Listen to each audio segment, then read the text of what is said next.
Hi friends, வாங்க இப்போ ட்ரெண்டிங்கில் இருக்கக்கூடிய ஒரு பஃப் ஸ்லீவ் வந்து பார்த்தல. இது பஃப் ஸ்லீவ்னு சொல்ல முடியாது, பட் இருந்தாலும் இது ஸ்லீவ் டிசைன் தான். இதுக்கு வந்து நான் என்கிட்ட வந்து ஸ்லீவுக்காக கொஞ்சம் பீஸ் வந்து கம்மியாக இருந்தனால, அதாவது ஸ்லீவ் ஃபுல்லாக வரல, கொஞ்சம் பீஸ் அதில் கம்மியாக இருந்துச்சு. அதனால் நான் என்ன பண்ணேன், கொஞ்சம் க்ரியேட்டிவிட்டியாக இருக்கட்டும்னு இப்போது ட்ரெண்டிங்கில் இருக்கக்கூடிய ஸ்லீவுக்காக வந்து நான் சாரீ பீஸ் இந்த ப்ளூ கலர்லேருந்து கொஞ்சம் எடுத்துக்கிட்டேன். இது வந்து ப்ரொக்கெட் ப்ளவுஸ் மாதிரி கொடுத்துருந்தாங்க. இப்போ ப்ரொக்கெட் ப்ளவுஸில் என்கிட்ட இவ்வளோ தான் இருந்துச்சு. அதுக்கப்புறம் நான் லைனிங் ஸ்லீவ் லைனிங் நான் வெட்டி வச்சுருக்கேன் தனியாக. ஸ்லீவில் இந்த மாதிரி லைனிங் வந்து ஸ்லீவில் ஃபுல்லாக வரல, எனக்கு மெயின் ஃபேப்ரிக்கில் வரல. அதுக்கப்புறம் சாரி பீஸ் வந்து நான் கொஞ்சம் எடுத்துருக்கேன். இதோட வித் வந்து பார்த்திங்கன்னா ஒரு 8.5 இன்ச்சும், அதாவது உங்களோட ஸ்லீவ் நீங்கள் எந்த அளவுக்கு நீங்கள் ஸ்லீவ் வைக்க போகிறீங்களோ அந்த அளவுக்கு வந்து ஹைட் எடுத்துக்கோங்க. இதோட அகலம் வந்து எவ்வளோன்னு பார்த்தீங்கன்னா ஒரு 24 இன்ச்சஸ் வரைக்கும் நான் அகலம் எடுத்திருக்கேன்.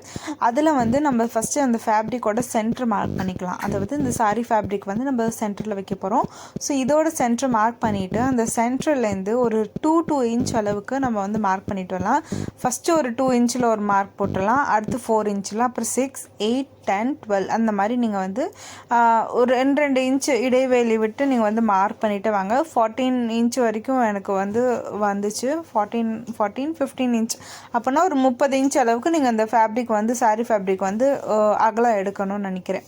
ஓகேங்களா? இப்போ நான் அது ஃபுல்லாக 2 இன்ச் அளவுக்கு நான் மார்க் பண்ண பிறகு அதில் ஃபஸ்ட்டு 2 இன்ச்சு எடுத்து நான் சென்டரில் மார்க் நாச் பண்ண பார்த்திங்களா, அந்த இடத்துல வைக்கிறேன். அடுத்து 2 இன்ச்சு எடுத்து வைக்கிறேன். அடுத்து அந்த மார்க் பண்ண சாக் வச்சு மார்க் பண்ணிக்க ஒவ்வொரு அந்த டாட்டையும் ஒன்றுக்கு மேலே ஒன்றா வந்து நம்ம ப்ளீட் வைக்கிற மாதிரி வைக்க போகிறோம். அப்புறம் நான் ஒரு சைடு ஃபுல்லாக ப்ளீட் வச்சோன்னு நான் வந்து பின் போட்டு செக்யூர் பண்ணிக்கிறேன். அதே மாதிரி அதே ப்ராசஸாக நான் அந்த சைடு இதுக்கும் நான் ஃபாலோ பண்ணுறேன்.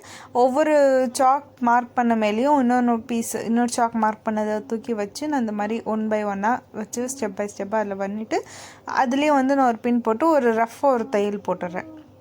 சரிங்களா? இதுக்கு இப்போ இந்த மாதிரி பார்க்கும்போது ஒரு விசிறி மாதிரி இருக்கும். இது பார்க்க நீங்கள் அயன் பண்ணிக்கிட்டிங்கன்னா இன்னுமே ஸ்டிஃபாக இருக்கும். இப்போ நான் ப்ளவுஸ் பீஸ் எடுத்திருக்கேன். இதில் வந்து கீழ் பகுதியில் கொஞ்சம் கம்மியாக இருக்கும், மேல் பகுதியில் ஜாஸ்தி இருக்கும். ஸோ ஜாஸ்தியாக இருக்கிற பகுதி வந்து மேலே இருக்கிற மாதிரி பார்த்துக்கோங்க. கீழே கம்மியாக இருந்தால் கூட அது பிரச்சனை இல்லை, ஏன்னா நம்மளுக்கு வந்து அது கர்வாக வரும். ஒரு மாதிரி பாதியாக வரும்போது நம்மளுக்கு மேலே தான் அதிகமாக இருக்கணும். ஸோ இந்த மாதிரி பீஸ் இருக்கும்போது நீங்கள் மேலே இருக்கிற மாதிரி பார்த்துக்கோங்க.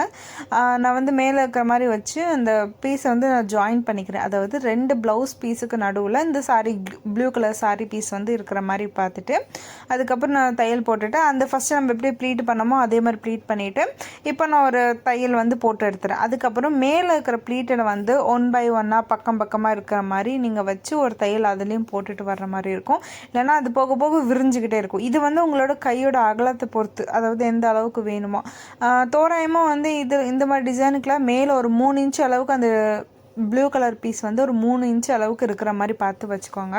அதை விட ரொம்ப ஜாஸ்தியாக இருந்தால் ரொம்ப கை விரிஞ்ச மாதிரி இருக்கும். இப்போ நான் வந்து லைனிங், அதாவது நம்ம லைனிங் வெட்டி வச்சோம்ல, அதை வந்து நான் அட்டாச் பண்ணுறேன். இப்போ அட்டாச் பண்ணும்போது தெரிஞ்சிருக்கும், கீழே வந்து அந்த சாரீ ப்ளவுஸ் பீஸ் நிறையா இருக்கணும் அவசியம் இல்லை, மேலே தான் நிறையா இருக்கணும். ஏன்னா நம்மளுக்கு அது கர்வாக வரனால நான் மேலேயே நிறையா இருக்கிற மாதிரி வச்சுக்கிட்டு நான் வந்து அந்த சுற்றிலும் தையல் போட்டு வரேன். இப்போ தையல் போட்டு வந்தோடனே எக்ஸஸாக இருக்கிற பீசஸ் எல்லாத்தையும் நான் கட் பண்ணிடுறேன். அதே மாதிரி இந்த ஸ்லீவோட சென்டர் வந்து அந்த டிசைனோட சென்டரில் இருக்கிற மாதிரி வச்சு தான் நீங்கள் வந்து ஃபஸ்ட்டு தையல் போட்டணும் கீழ் பகுதியில். அப்புறம் மேல் பகுதியில் வந்து இந்த மாதிரி தையல் போட்டு அது நாச் பண்ணிக்கோங்க. ஸோ இந்த மாதிரி ஒரு பியூட்டிஃபுல்லான ஸ்லீவ் வந்து ரெடி ஆகிடுச்சு.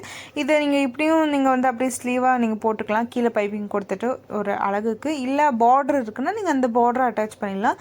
பார்டர் வந்து என்னோடய கை சுற்றளவுலேருந்து +2 இன்ச் மார்ஜின் அளவுக்கு கரெக்டாக இருந்துச்சு. மேல் பீஸ் கொஞ்சம் ஜாஸ்தியாக இருந்தால் கூட கீழே பார்டர் வந்து 10 பத்தாத மாதிரி இருக்க வேண்டாம். ஸோ எனக்கு வந்து கை சுற்ற அளவு வந்து ஒரு 8 இன்ச்சு +2 இன்ச் மார்ஜினோட இந்த பார்டரோட அகலம் வந்து எனக்கு கரெக்டாக இருந்துச்சு. சரிங்களா? இப்போ அட்டாச் பண்ணிட்டு சென்டரில் ஒரு பட்டன் வச்சுட்டா ரொம்பவே பியூட்டிஃபுல்லான ட்ரெண்டிங் ஸ்லீவ் ரெடி ஆச்சு. ட்ரை பண்ணி